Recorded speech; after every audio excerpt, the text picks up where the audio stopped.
Welcome to the She Builds Show. I'm your host, Stefanie Olson, a licensed general contractor who builds new construction, renovates, and designs your vision. Today, more than ever, we need raw, authentic women who are willing to rise above society's norms, break those glass ceilings, and encourage each other to boldly build the life we were meant to live. So, honey, what are you building? All right, welcome to the show. I have a fabulous guest that has never been on a podcast before, so I'm so excited. Welcome to the show, Sunita. Thank you so much. You're welcome. Of course. Okay, so can you tell the audience just a tiny little bit about yourself and what you do? I wish I had like a huge story. My story really is a divine intervention. I was a stay-at-home mom for a very long time, for like almost 12 years. And I wanted to get back. I've always worked a corporate job and I wanted to get back there, and nobody would hire me because I had this long gap and I was really frustrated with it. And I remember one of my prayer times, I was like, okay, seriously, like what's going on? Like you could part the Red Sea, you could not give me a job. How difficult is it? I was so mad. And I think I found my calling in that prayer time, and I was like, oh, well, I did do interior designing a long time back when I was in college. I did do it back in India. And I never wanted to do it professionally, like do people's homes or anything like that. But I needed something to do. And that's how I started. I didn't have a plan. I didn't have like a big, huge motivation to, design people's homes. I love doing it in my house or for my friends, but nothing professionally like that. But I started, and I think within a month, I found a full service project to do. And it was a full paying client. And I'm not looked back after that. So, yeah. Wow. That's amazing. So what's the name of your company and how long have you been in business? Yes, it's called Mechkit. Mechkit is a Sanskrit word. I really wanted something that resonated with me culturally and traditionally. So we started in 2019. I don't really count 2020 as a business year because I couldn't do anything that year. Right. I like to say I started in 2019 and then there was a gap. And then, so we've been in business for 3.5 years, but it's been an amazing, I want to say like a very blessed growth. Yeah. Not something I was prepared to. After my 6 months into business, I prepared like a business plan and all of that thing. And whatever I planned for like year 3, year 5, they all just started flooding in. And I feel like I was so unprepared for the growth, but we've got it all tied down now. And, you just learn. What was going for that first job? What do you think is, your style, and what kind of clients are you doing work for? What's like your primary, source of work right now? So when I started Mechkit in 2019, it was only an interior design studio. Like I would do designing and then, get some contractors and finish off my job and stuff like that. So primary style would be, I like to infuse colors. I mean, I like all white and gray and everything, but I just feel like there has to be color somewhere. So you'll see that a lot in my projects, even if it's modern, transitional, no matter what, I'll throw some color in there and it becomes very personalized to the clients. And the kind of clients I mostly work with, they are very busy, high net worth clients. So, but they also like to entertain and, show the influence that they have. So there are like a lot of antiques going in and stuff like that. I like personalizing the designs. So when we started out, though it was only a design studio, something really bad happened. And then I had to take up construction. I was like, yeah, I'm not letting anyone else do this. And this is going to be my thing. And then Mechkit Construction was born, and we just combined both. And now we are completely into construction, new builds and remodels and everything. So we like to do full house projects. That's like the best thing to do. Yeah, just like a full custom. Yeah. What was the terrible thing that happened? Of course, I'm going to ask you.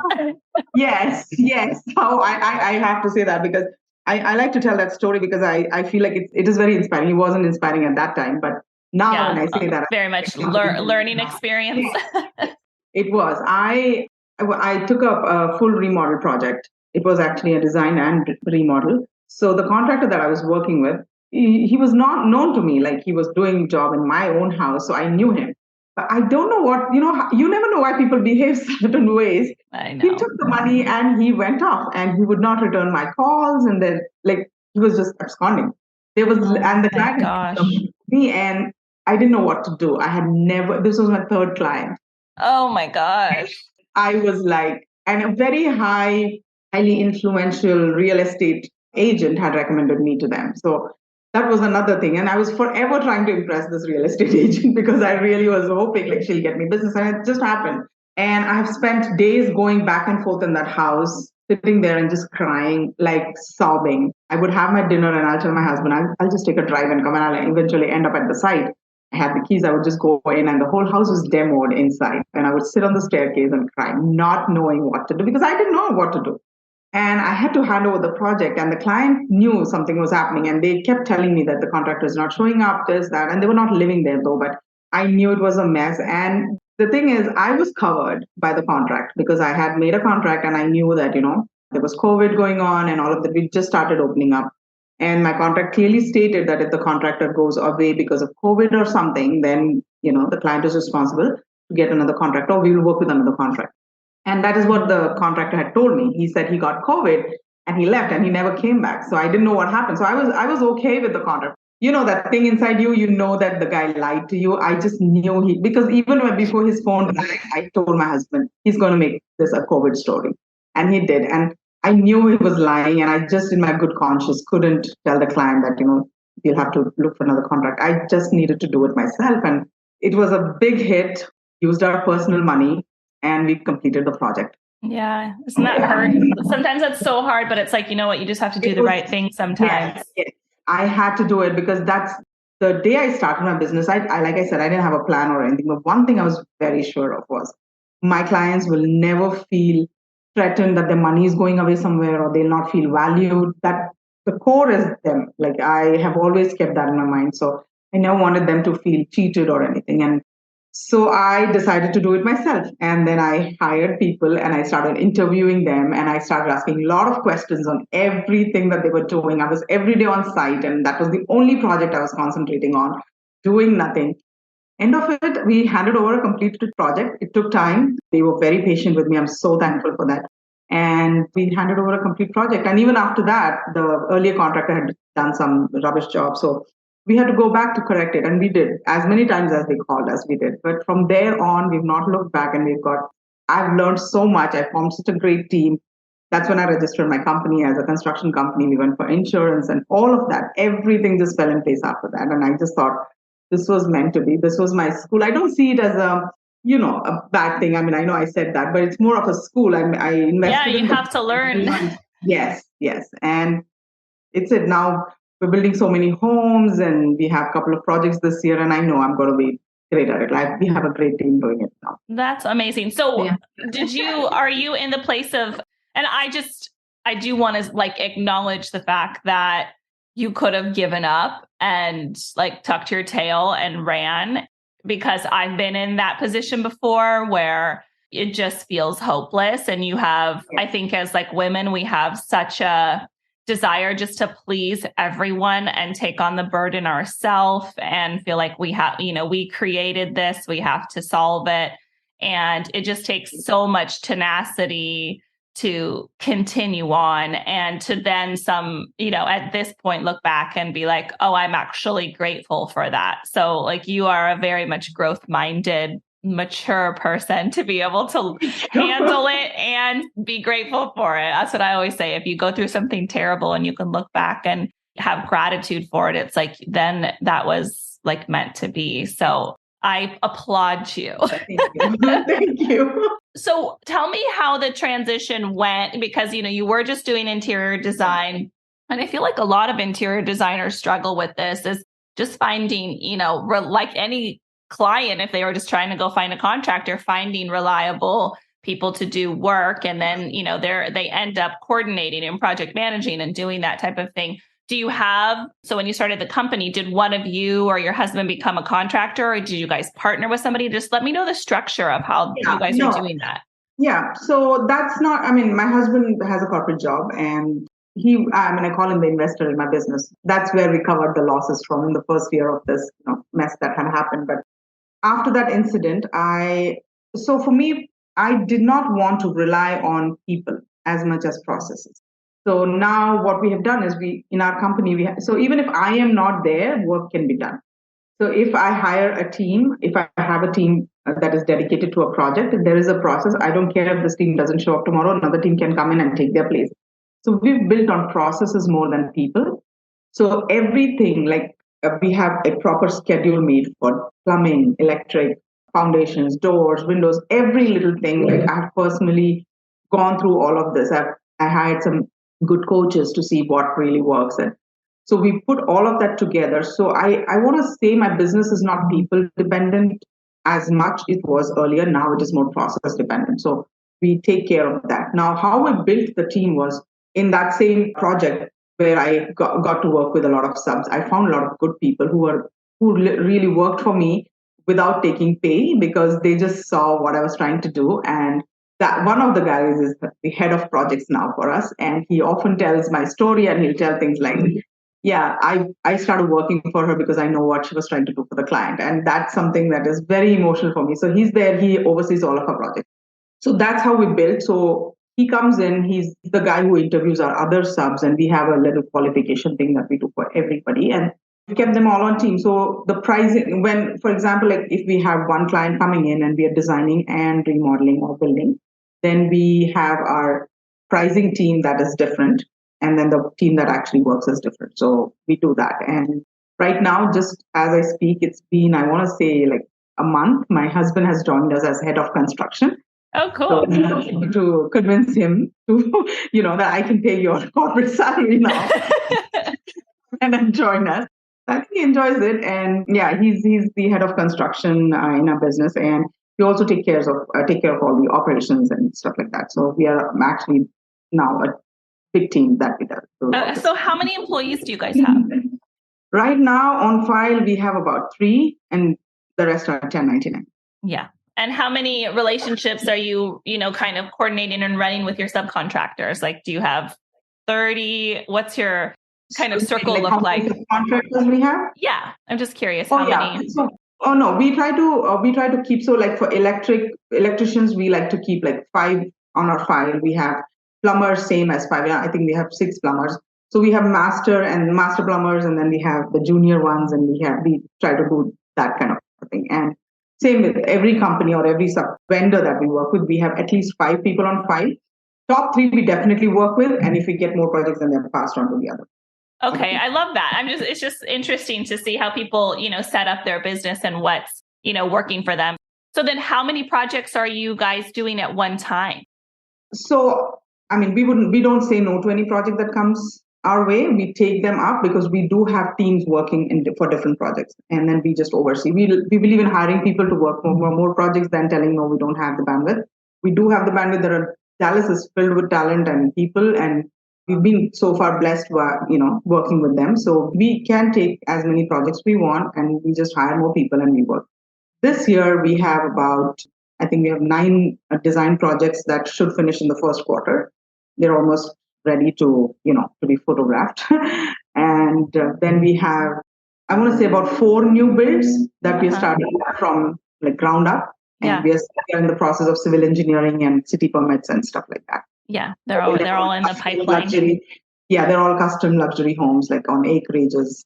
That's amazing. So did you plan to try to get into the luxury space, or was it just you did targeted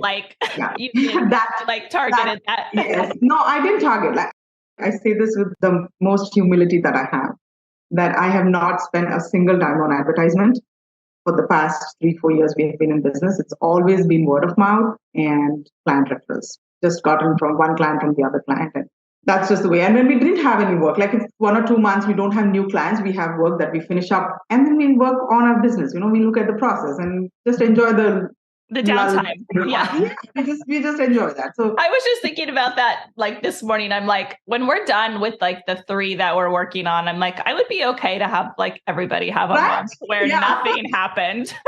You know that. Yeah. We take advantage of the time and start doing something else. So yeah, no, I didn't plan to be exactly in the luxury business, but our past 3 or 4 clients were high-end luxury clients, and I loved working with them. And they, then you set a certain standard for your upcoming clients. And when you're doing the screening, you're like, so they have been referring us to more clients, and we just have worked in Yeah, that now. that's incredible. That is so amazing. Like most people don't just end up there, in a couple years. So that's incredible. It's funny. We were at a summit somewhere, and I remember the coach. She was saying something, and I was writing now, so I didn't pay attention to her face or her facial expression, but she was asking this question. She said, "Do we have any entrepreneur here who just started and everything fell in place?" And I was writing. She asked the question. I raised my hand, and everybody was laughing, and I was like, "Oh, that was." That was not really a question. She was planning to pitch something else. And I'm saying, oh, I'm sorry. I didn't mean to. Oh, okay. Everything fell in place for you. And I said, I mean, it didn't fall in place, but it was not as terrible as, some people would say that entrepreneurship is that bad. You were just made for it. You just learn and you just accept and you do. Everyone's like glaring at you like, we hate you. I know. And it was so embarrassing because I didn't know it was not really a question. I just raised my hand quickly. You're like, yeah, I'm good. I can never forget that moment. Okay. Have you ever had any client that just like pushed your like visionary boundaries? Have you ever had anybody that like, where you were like, I can't figure this out. I can't relate. Have you had any experience like that? I haven't had where I couldn't figure out solution. I think we always figure it out, but maybe. Yeah, but somebody who's pushed my boundaries was my client. They both are in medical field here, and the husband is a scientist. This was their second home, and they are from India. I don't know if you know the place Rajasthan, where it's all full of palaces and stuff. That's where they come from. Okay. This was their second home, and they're done having their babies. They have 3 kids, beautiful ones, and they wanted to make this house. This was a big house, and they wanted to make it as much possible as in that, cultural. They really wanted it that way. Colors and design and everything. Yeah, that project pushed me to the limit because we are in US and there's a good amount of availability of decor and everything that I want here, but not necessarily the custom look that we were looking for. So then managing that project and designing and actually trying to convince them for the schemes that we had here and getting my subcontractors to work on that. And I remember my contractors, where do you come up from these ideas and work the project? The other side of the country. Right. So we had one panel to go in and we did that last week. And I got a text from her saying that how best our contractors and our designs are. She's so much in love. There's just one wallpaper we've ordered that we need to receive and finish it off. And then, so that project really tested like how much I could be creative and how I could. Absolutely. Wow. So you do it like you go down to like the pillows, the furniture, you do everything. So it's like their house is complete. Yes, everything. We do the whole, once we finish designing, once all the installation is done, then it's all the, the accessories and decor and everything. We just order everything and then we do it on. Install it and then they just get to come in. It's like being on a TV show. That's so fun. Yeah. Surprise, walk into your house. I know. It's the most lovely moment at that time. Yeah.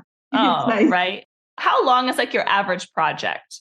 It really depends. But let's say if it's like a full house, I want to say 4,000 square feet remodel and design takes currently anywhere between 8 to 12 months to finish because so much backlog and things not running on time and all the delays. But 8 to 12 months. Yeah, we try to finish it early, but no, I think it's still 8 to. If it's a full remodel, yes, that's.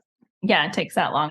What do you think has been maybe like the thing you're most excited right now about your interior design? Is there like any new thing that's come up that you're just like, oh, I'm in love with this and I can't wait to incorporate it? And do your clients do they give you a lot of free reign with your creativity?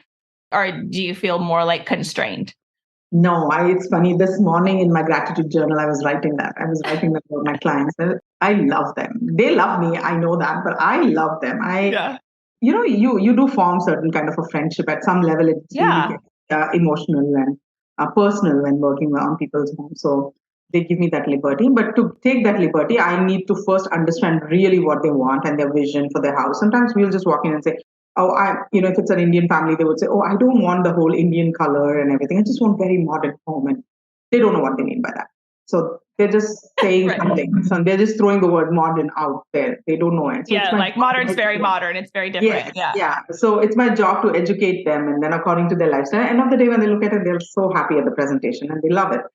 So I mean, what I'm most excited about currently is the colors that are coming back in. I love incorporating colors and I love the whole accents that it's 70s and 80s back here. And I do that. So fashion and interior, both actually. We see all those colors out there. So Absolutely. I'm very excited about. I love how strong wallpaper is going. I know, right? Isn't it so fun?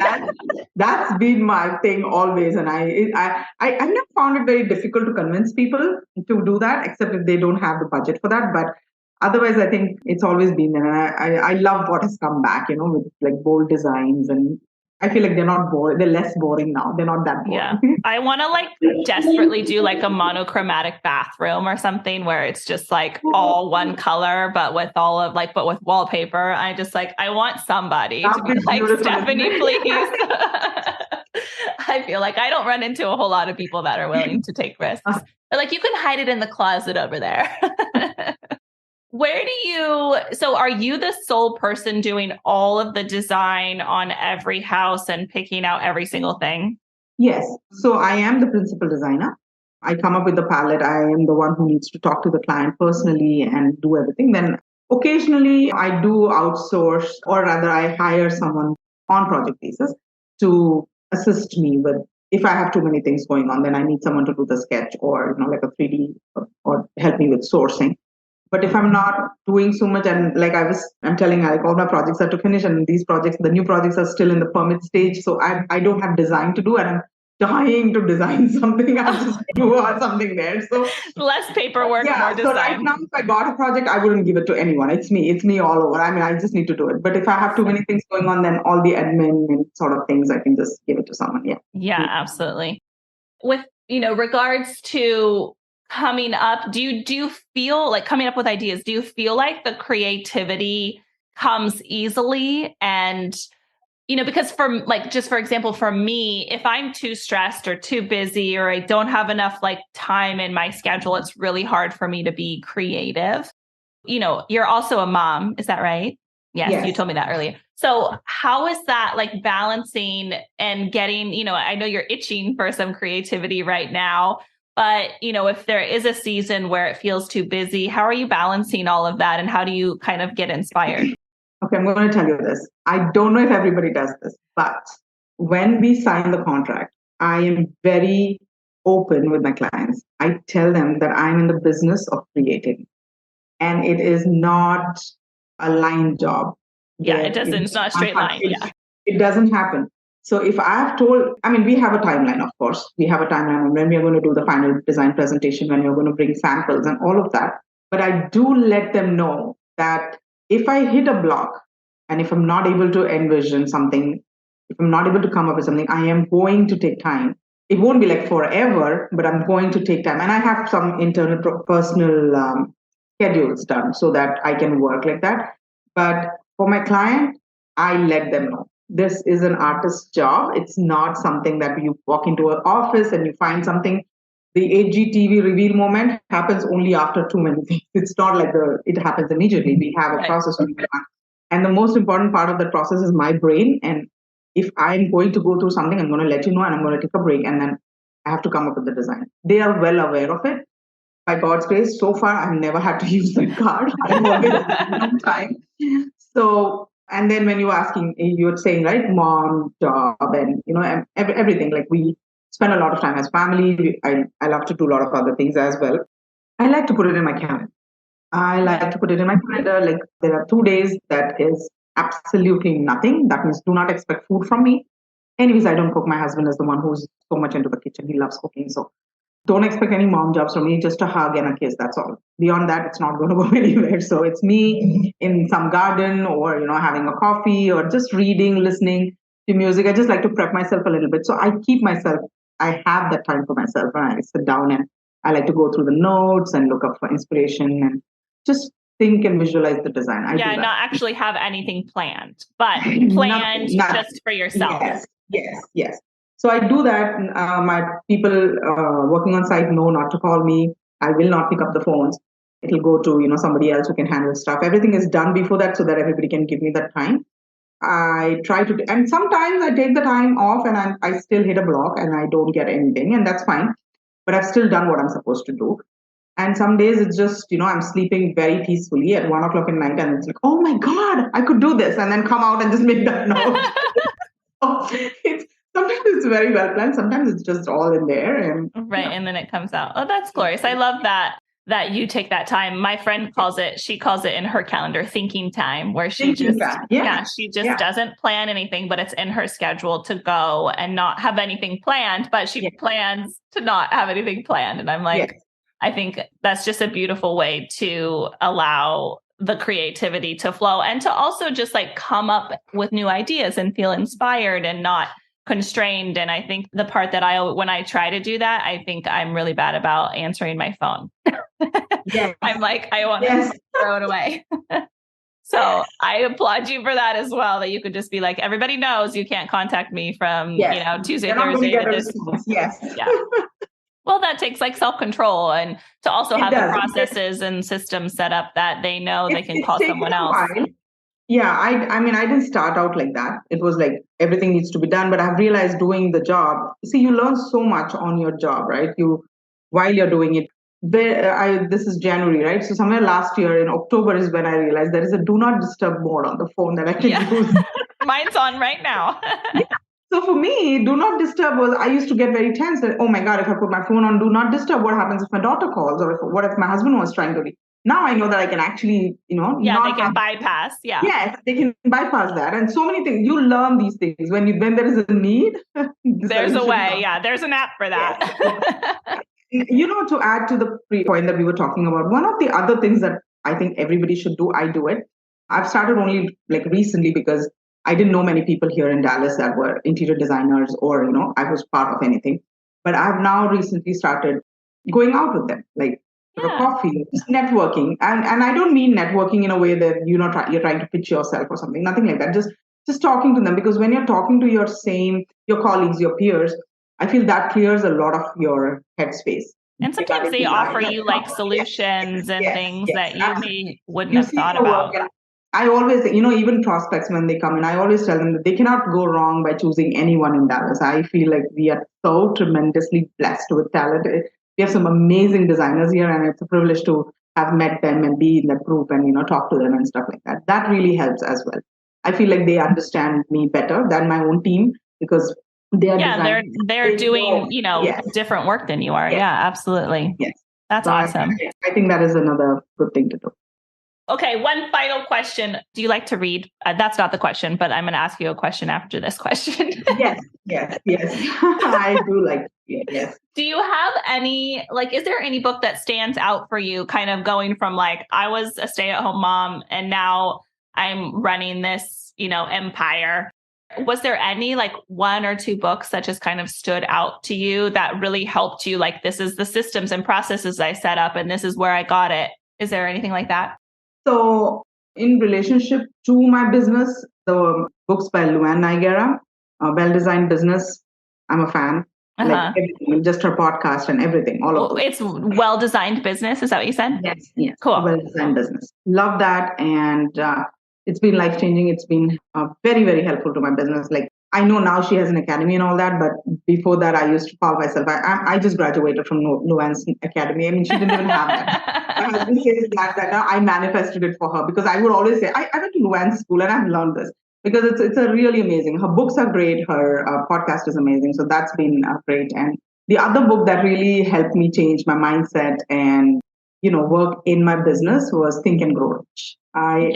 It's a love the book and I'm a fan. It's it sits next to my Bible and I like to refer. It's a deep book. It's a very deep book. And the stuff that he gets into and what he, I am such a huge not managing your mind, but being so conscious of your thoughts and what you're telling yourself. And it's I feel like everything comes from there. And the more I can learn about it.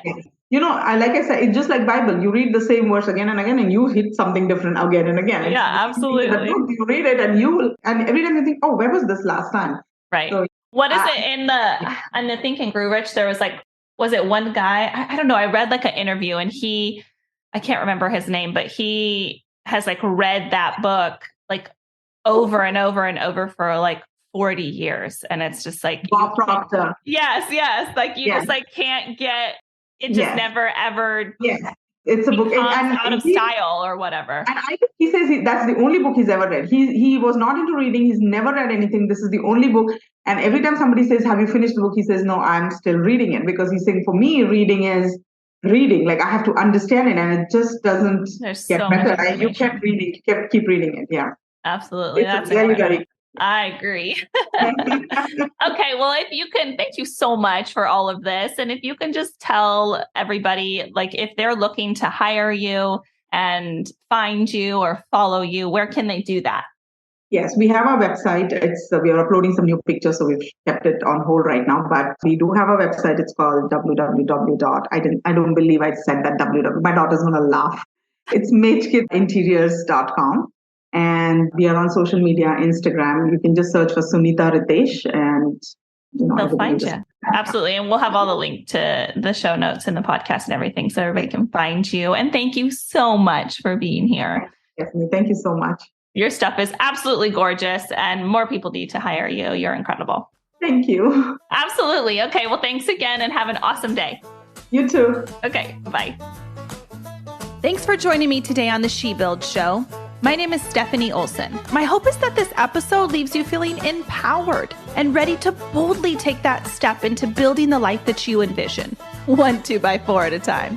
And if you can do me a quick favor, please leave me a 5-star review on iTunes. I get giddy over reading the reviews each week, and I will choose one special person to win some She Build swag. Make sure you add your name to the review, and I'll reach out if you're the winner. Thanks again for hanging out. Be sure to visit me at theshebuildshow.com, where you can ask me questions and share with me what you're building.